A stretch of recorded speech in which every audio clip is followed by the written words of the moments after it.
Good morning, true crime friends. How y'all doing? Do you have a happiness hangover? Oh my goodness, I have such a happiness hangover from yesterday's verdict.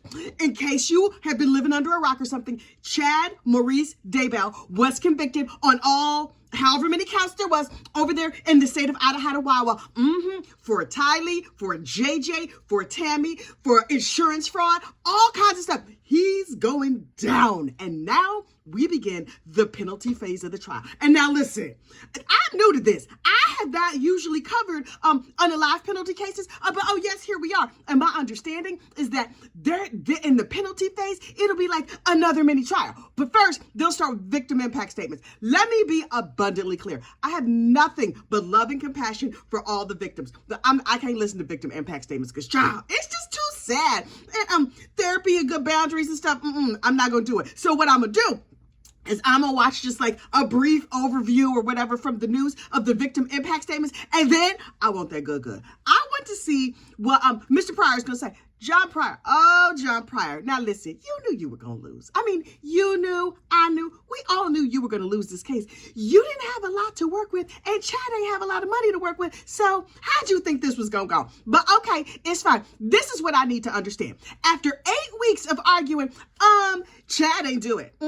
Y'all are completely misunderstanding. He has some like weird religious fantasy novels. Yes, his brain is a little bit ticklish and stuff, but he do it. So please find him not guilty. We think she died of sleep apnea and colloidal silver poisoning. And now he's gonna be like, right. So yeah, he did it.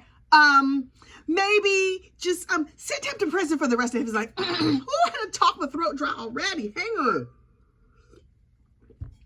You know, I think that zombies of Satan or something coming to visit my throat. Anyway, so I'm dying to hear what, well, can we even say that word over here? I'm excited to hear what Mr. Pryor is going to say on behalf of his client. Because what could you possibly say? And Chad, is Chad going to speak? Oh, I want to know what Chad Daybell could possibly say. He going to get up there and be like, let's see, what happened was I was seeing visions and I thought it was the end time. It turned out what I was seeing was my trial. See, I really can see into the future because I don't have a veil no more. And Julie Rowe told me, and I just misunderstood what Julie Rowe told me. So now, please spare my life.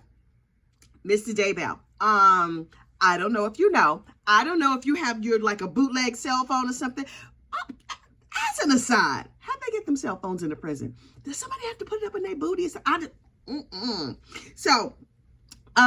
Mr. Daybell, in case you was using one of them booty cell phones to look at the internet, good morning, Mr. Daybell, convicted unaliver, Chad Daybell. How you doing? The rapture did not come overnight. I know yesterday he was like, well, they convicted me, but I'm sure the rapture's gonna come. So, fellow zombie Mormons, you Zoomos, go on, get your food together and your tents or whatever, because we about to go over there to Rexburg, because obviously this is the second coming. Surprise! It's not. What it is the second part of your trial. So, please enjoy, and you're not in charge. So, turns out that he's not going to be able to rule at the end of the world. He thought he was going to be the Judge Boyce of this entire situation. Oops. He misunderstood. Don't you hate it when you see a situation and you think you have it all figured out, only to discover, oh, I looked at this wrong. I thought it was going to be like me and the Savior, and it turned out it was Judge Boyce and everybody on the internet. Too bad for you. Anyway, so, Kay and Larry Woodcock, everybody's favorite grandma and grandpa, are going to get up and speak heartbreakingly and beautifully and moving. I can't watch, like I said before. But then I want to hear what Emma Daybell has to say. Is she going to get up and speak on behalf of her daddy? Is she going to be like, listen, I know I inherited my robot tendencies because, you know, clearly I got a little robot on my daddy's side. And, I would just like to say my mama was sick and she didn't want to be here no more. And that is why she slipped the surly bonds of this earth. And my daddy, he just helped her go visit Jesus. She really wanted to go, and he helped her get there. And so then he married that scandalous trollop that is my new stepmama. Don't mind my blonde hair. Yes, I dyed my hair to look exactly like her, but now I'm rethinking that may have been a bad idea. Save Chad. And I'm gonna be like, okay, girl. She gonna be like, please set my daddy free. She gonna have like one of them bracelets or something. Also, I I heard in the comments. So please know we are in the innuendo section of the program. You know how when you go to Bed Bath & Beyond, sometimes you need some bad stuff, sometimes you need some bad stuff, and sometimes you just in the beyond. Child, this is the beyond. That is the innuendo portion of gossip, rumor, and innuendo. The innuendo that I've been hearing is that Emma Daybell is no longer a school teacher. After that, I say, praise Tina. Listen, we are not sacrilegious around here. We pray to all the higher deities, including but not limited to Tina Turner. So look, Tina has done the school children of Rexburg, Idaho, a favor. And Miss Emma Daybell is no longer a teacher. She is a PR person. That tracks, because she can make up a ridiculous, fanciful story at the drop of a dime, tell her anything, and she will absolutely believe it. Oh, yeah, daddy ain't unalived them kids that was buried on his property and all that evidence that showed he did. It's not what we thought it was. Okay. She's over there at Alternate Facts PR, and I'm sure she's about to be an executive any minute. They have a managing director. You will never, never, never convince me that she's not either leading a fantasy novel writing company or PR, same thing. Anyway, so also, Joe Murray, you in danger, boy. How do you stay married to this lady? This is what I understand. Okay, so you gonna go along with her for a little while. Y'all have a new boy. You're not trying to have like a brand new baby like that by yourself. Okay, cool. But Joe, you still young. You can get away. The rest of your family is looking at you crazy. We saw Dawson over there on Hidden True Crime. And Dawson is like, yeah, my brother Joe might not like the popo, but if he come by my house, I'm sure gonna call them because he's looking nuts. Joe, don't make her mad. This girl is real comfortable with some things she maybe should not be comfortable in. She'd be like, wait, you didn't take out the garbage? You about to go see Jesus. Listen, it's not a woman alive who has not threatened to, unfortunately, unalive her husband over a minor infraction. At my house, it may or may not be how the dishwasher is loaded, but we not talk about me, we talk about Emma Daybell. Over at her house, look, if he don't take the garbage out and get her a pamper in time for that baby or something, he's in trouble. Look, if Joe goes missing, look in the yard, because they already got a cemetery over there. I'm just, pets, people, whatever, they not that particular about what they put in their yard. I wonder if like the flowers and the tomatoes or whatever grow real good in that spot. Anyway, we're not even gonna go there.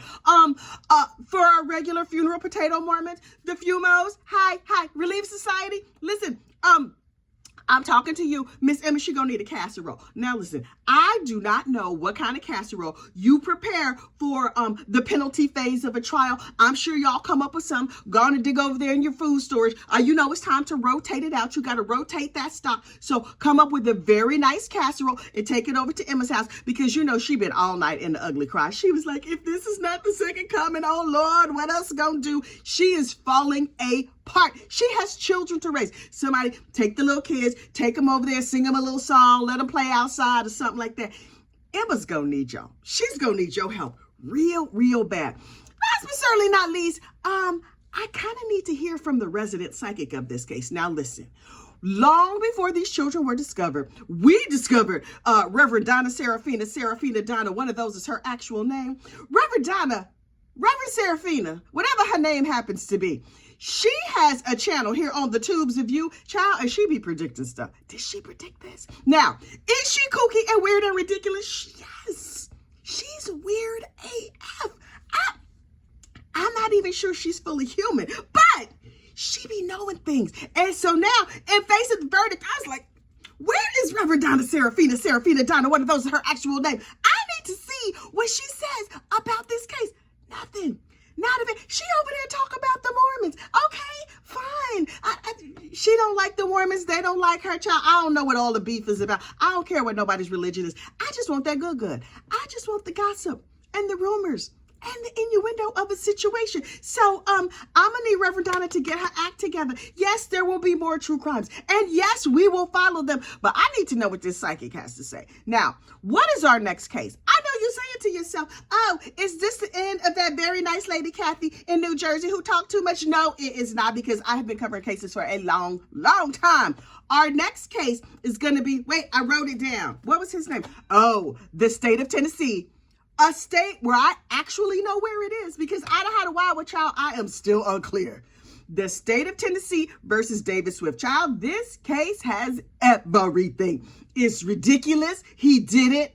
According to me, again, I need to consult with Reverend Donna Serafina. But we've been talking about it back over there in the member spaces. So I'm going to start making videos this weekend to get us all caught up. And come Monday, oh yes, we will have a new raft of videos to talk about David Swift and his unfortunate unaliving behind. Now look, he's not up for the unalive penalty, but the court of public opinion, and by that I mean me, we have already decided he's guilty. So there's that. But that case, salacious. Oh, there was threesomes, there was affairs, there was outside babies, there was remarriage, there was stalking, there was nosy neighbor. Ooh, I love me a nosy neighbor. I may or may not be a nosy neighbor myself, but you ain't heard that from me.